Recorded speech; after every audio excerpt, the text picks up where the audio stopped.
1000 നന്ദി അറിയിച്ചുകൊണ്ട് ഞാൻ 2 വാക്ക് സംസാരിക്കുകയാണ്. ഏറെ സ്നേഹത്തോടെ എന്റെ ജ്യേഷ്ഠ സഹോദരൻ എല്ലാ കാലത്തും എന്നെ ചേർത്ത് പിടിച്ചിട്ടുള്ള എന്തൊക്കെ ആവശ്യങ്ങൾ ഞാൻ നാട്ടുകാർക്ക് വേണ്ടി പറഞ്ഞിട്ടുണ്ടോ അപ്പോഴൊക്കെ മെസ്സേജിന് ഒരു റിപ്ലൈ പോലും തന്നില്ലെങ്കിലും ആ നിമിഷം തന്നെ അതിനുള്ള പരിഹാരം കണ്ടെത്തിയിരിക്കും. ഏറ്റവും റീസെന്റ് ആയിട്ടുള്ള ഉദാഹരണം ഞാൻ പറയാം. വൈസ് പ്രസിഡന്റിനൊപ്പം ഇദ്ദേഹം ഒരു വേദിയിലിരിക്കുന്ന സമയത്ത് ഞാൻ ഒരാളുടെ കാര്യം പറഞ്ഞുകൊണ്ട് മെസ്സേജ് അയച്ചു. എന്നെ 5 മിനിറ്റ് കഴിഞ്ഞപ്പോൾ തന്നെ ഇദ്ദേഹത്തിന്റെ സെക്രട്ടറി വിളിച്ചു പറഞ്ഞു, അഖിൽ വിളിച്ചിട്ടുണ്ടായിരുന്നു, ഞാൻ എടുക്കാത്തതിന്റെ കാരണം ഇന്നതാണെന്ന് പറഞ്ഞിട്ട് എന്താ കാര്യമെന്ന് ചോദിച്ച് അതിനുള്ള കാര്യങ്ങൾ ചെയ്തുകൊള്ളാൻ പറഞ്ഞ മനുഷ്യനാണ്. പലപ്പോഴായി പലർക്ക് വേണ്ടിയും നിശബ്ദനായി ഒരുപാട് കാര്യങ്ങൾ ചെയ്തിട്ടുള്ള മനുഷ്യനാണ്. അപഹസിക്കാം, പരിഹസിക്കാം, പക്ഷെ ഈ മനുഷ്യനെ ഒരിക്കലും നിങ്ങൾക്ക് ജനഹൃദയങ്ങളിൽ നിന്നും മായ്ച്ചു കളയാൻ കഴിയില്ല. അത്രയേറെ നന്മയുള്ള, അത്രയേറെ എനിക്ക് പ്രിയപ്പെട്ട സുരേഷ് ഗോപിക്ക്, നമ്മുടെ സൂപ്പർ സ്റ്റാറിനെ ഞാൻ ഈ 2 വാക്ക് സംസാരിക്കാൻ വേണ്ടി വിളിക്കുന്നു. ജയ് ഹിന്ദ്.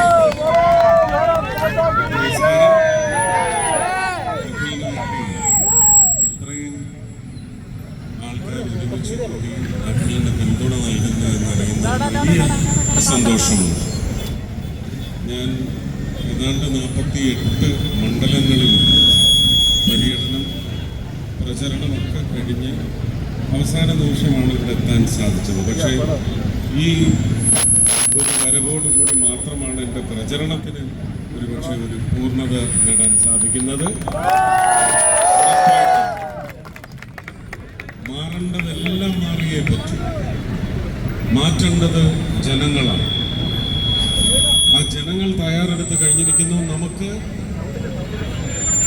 സ്ഥാനാർത്ഥികളുടെ കാര്യത്തിൽ നിങ്ങളുടെ മുന്നിൽ ഇതിനു മുമ്പ് എത്രയോ തവണ ജനങ്ങൾക്ക് വേണ്ടി ശബ്ദമുയർത്തുന്ന ഒരു വ്യക്തിയാണ് അഖിൽ മാരാറെന്ന് നമുക്ക് നിരവധി തവണ നിരവധി വിഷയങ്ങളുമായി ബന്ധപ്പെട്ടാണ് പൊതുസമൂഹത്തിന് മുമ്പിൽ സാക്ഷ്യപത്രം, അഖിലിൻ്റെ പ്രവർത്തന പരിചയ സമ്പന്നത എല്ലാം നിങ്ങൾക്ക് വേണ്ടി നിയമസഭയിൽ ശബ്ദമുയർത്തുന്നതിന് വേണ്ടി നിങ്ങൾ അഖിലിന് തൃക്കാക്കരയിൽ നിന്ന് ജയിപ്പിച്ചു വിടണം ലംഘിച്ച ഭൂരിപക്ഷത്തോടെ എന്ന് മാത്രമേ എനിക്ക് അഭ്യർത്ഥിക്കുവാൻ സാധിക്കൂ.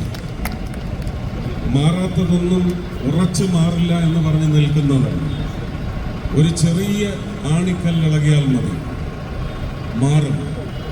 ആ മാറ്റം തൃക്കാക്കരയ്ക്കും വേണം.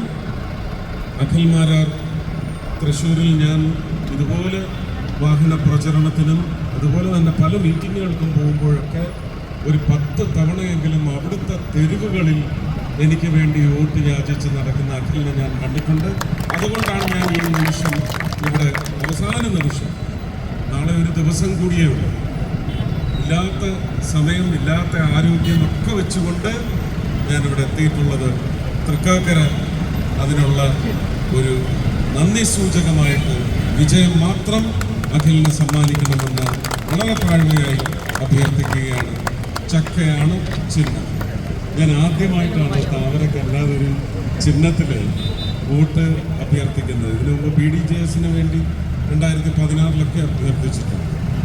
ഈ ഇലക്ഷനിൽ ആദ്യമായിട്ടാണ്.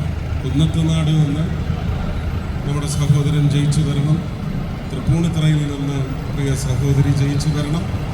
അങ്ങനെ 2020-യുടെയും BDJS-ൻ്റെയും ഒക്കെ സ്ഥാനാർത്ഥികൾ ജയിച്ചു വന്ന് ഒരു ശബ്ദശക്തിയായി കഴിഞ്ഞ 5 വർഷത്തെ ഭരണത്തിനിടയ്ക്ക് ഉണ്ടായിട്ടുള്ള ദുരന്തപൂർണമായ ഭരണനിർവഹണം ചോദ്യം ചെയ്യാൻ പോലും നിയമസഭയിൽ ആരുമുണ്ടായില്ല. എല്ലാവരും അങ്ങോട്ടും ഇങ്ങോട്ടും ഈ സ്വർണത്തിൻ്റെ കാര്യമാണെങ്കിൽ തന്നെ അവിടുന്ന് സോണിയാഗാന്ധിയുടെ ഫോട്ടോ ഇടും, ഇവിടുന്ന് അങ്ങോട്ട് കടകംപള്ളിയുടെ ഫോട്ടോ ഇടും, ഉടനെ അവിടുന്ന് പിങ്കി മോളുടെ പടവിടും, രാഹുലിൻ്റെ പടവിടും, ഉടനെ വാസവൻ മിനിസ്റ്റർ അടൂർ പ്രകാശ്, ഇങ്ങനെ പടമിട്ട് കളിക്കും. നമ്മൾ ചീട്ടുകളിയാണ് അവിടെ നടന്നുകൊണ്ടിരുന്നത്. ജോസഫ്, ജാക്കിയും ആസും പിന്നെ ജോക്കറെയൊക്കെ ഇട്ടുള്ള ഒരു കളിയാണ് നടന്നുകൊണ്ടിരുന്നത്. പക്ഷെ അവിടെ ശോഭാ സുരേന്ദ്രൻ ഉറപ്പായിട്ടും ആ വംശത്തിൽപ്പെടുന്ന ഒരു ചീറ്റപ്പുലി തന്നെയാണ് അഖിൽ മാരാർ. അവരുടെ ശബ്ദമുണ്ടായിരുന്നെങ്കിൽ, ജനങ്ങൾക്ക് വേണ്ടിയുള്ള ശബ്ദം അവിടെ ഉയർന്നേന്. അത് അടുത്ത 5 വർഷം നിങ്ങൾ ഉറപ്പുവരുത്തണം. അക്കൂട്ടത്തിൽ പ്രിയ അഖിൽ മാരാർ ഉണ്ടാവണമെന്ന് മാത്രം ആഗ്രഹിച്ച് പ്രാർത്ഥിച്ച് അഖിലിനെ അനുഗ്രഹിച്ചുകൊണ്ട് എല്ലാവിധ നന്മകളും നേരുന്നു. അഖിലിനും അഖിൽ MLA ആകാൻ പോകുന്ന തൃക്കാക്കര മണ്ഡലത്തിന് എല്ലാവർക്കും എൻ്റെ സ്നേഹം, നന്ദി, നമസ്കാരം.